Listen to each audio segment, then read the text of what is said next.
आनंदही व्हावा आणि खंतही वाटावी अशा प्रकारचे काही कार्यक्रम असतात।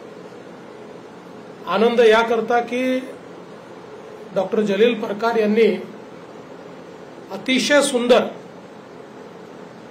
महाराष्ट्रातील कदाचित पहिल्या 4-5 वृद्धाश्रमात ज्याचा आपण गणना करू शकतो असा वृद्धाश्रम या ठिकाणी तयार केला, त्याचा मला अतिशय मनापासून आनंद आहे आणि म्हणून त्यांना मी खूप शुभेच्छा देतो।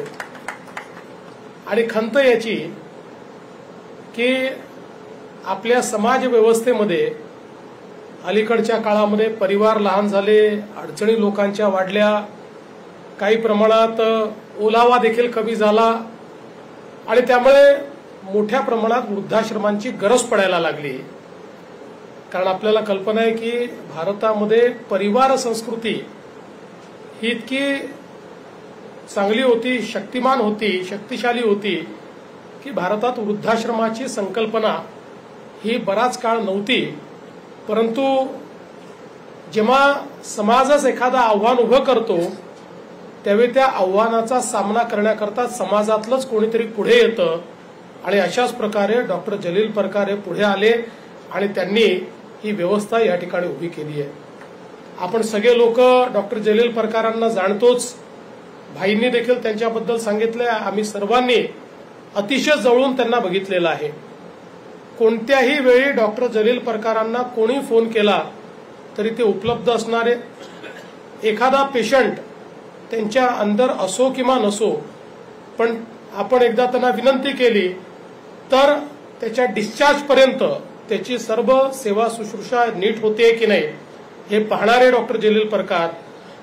आणि विशेषतः कोविडच्या काळामध्ये आपले आप्त त्या ठिकाणी कोविडनी मृत्युमुखी पडले, अशा परिस्थितीमध्ये आणि स्वतः डॉक्टर परकार हे कोविडमुळे अत्यंत टोकाचे आजारी होऊन देखील कोविडच्या काळामध्ये त्यांनी जी काही रुग्णांची सेवा केली आहे ती अतिशय वाखाणण्यासारखी आहे। एक डॉक्टर कसा असतो तसा हाडाचा डॉक्टर म्हणून डॉक्टर जलील परकार यांना आम्ही बघितलं की कोणीही पेशंट असो, कितीही अडचणीत असो, कितीही सिरियस असो, अनेकांचा जीव त्या काळामध्ये डॉक्टर परकार यांनी वाचवला। गेले अनेक वर्ष डॉक्टर साहेब मला सांगत होते की अशा प्रकारचा वृद्धाश्रम मला तयार करायचा आहे, मी तो तयार करतोय। त्यावेळी तो चांगला असेल ही तर कल्पना होती, पण इतका चांगला आपण तयार कराल अशी कल्पना त्या ठिकाणी नव्हती। आणि म्हणून मला असं वाटतं की डॉक्टर साहेबांचे अतिशय मनापासून आभार मानले पाहिजेत। कारण शेवटी आताच्या कुटुंब व्यवस्थेमध्ये काही गोष्टी आपण लक्षात घेतल्या पाहिजे की 1975 साली आपल्याकडे ॲव्हरेज एज हे 50 वर्ष होतं। आज आपलं ॲव्हरेज एज हे 72 वर्ष झालेलं आहे आणि पुढच्या 20 वर्षांनी आपलं सरासरी वय किंवा ॲव्हरेज एज जी काही जगण्याचं आहे हे 85 वर्ष होणार आहे। आणि आता तर भारत हा अतिशय युवा देश आहे, पण हा जो काही आपला डेमोग्राफिक पिरॅमिड आहे हा दरवर्षी बदलत जाणार आहे। आज जसं आपण म्हणतो की आमचे 60% लोक 27 वर्षापेक्षा खाली आहेत, हे दरवर्षी बदलत जाणार आहे। 2035 नंतर आपल्याकडे वयस्कर लोकांची संख्या दरवर्षी वाढत जाणार आहे। आणि म्हणून आपल्याला देश म्हणून, राज्य म्हणून वयस्कर लोकांच्या समस्या, त्याच्या संदर्भातल्या उपाययोजना, त्यांच्याकरता काय व्यवस्था केल्या पाहिजे या सगळ्या गोष्टींचा विचार करावा लागेल। आज आपण महिला व बाल कल्याण विभाग चालवतो, पण जिरियाट्रिक केअर असेल किंवा वृद्धांकरता वेगवेगळ्या प्रकारच्या स्पेशलाइज्ड केअर असतील, याची व्यवस्था या 10 वर्षानंतर आपल्याकडे ती एक प्रकारे आपल्या लोकसंख्येची डेमोग्राफीची आवश्यकता म्हणून आपल्याला करावं लागेल। आणि म्हणूनच अशा परिस्थितीमध्ये डॉक्टर परकार यांच्यासारखे एक अतिशय निष्णात डॉक्टर हे पुढे येतात आणि अशा प्रकारची एक व्यवस्था उभी करतात। मला असं वाटतं की खऱ्या अर्थानं समाजामध्ये अशा प्रकारचं काम करणारी मंडळी आहेत, म्हणूनच हा समाज आपला योग्य प्रकारे त्या ठिकाणी चालतो। डॉक्टर साहेब, तुमचं जेवढं अभिनंदन केलं पाहिजे तेवढं या ठिकाणी कमी आहे।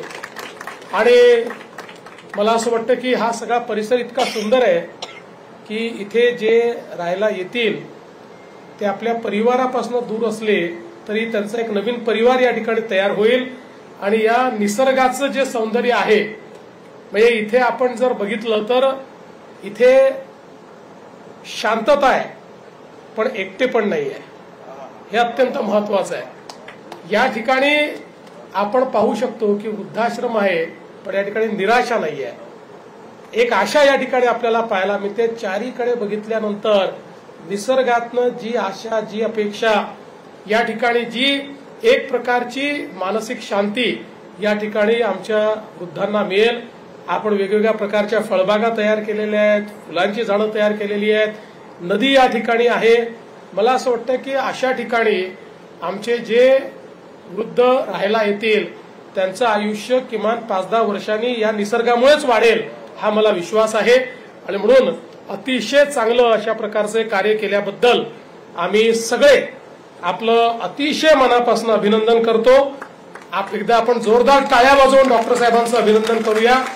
आणि तुमच्या या चांगल्या कार्यामध्ये पुढेही जी काही आमच्याकडनं, म्हणजे तुम्ही आम्हाला कुठलीही मदत मागितली नाही, सगळं तुम्ही स्वतःच्या भरोशावर केलं, पण भविष्यात तुम्हाला कधी वाटलं की एखादी गोष्ट, एखादी मदत आमची लागली तर आपण हक्काने सांगावं।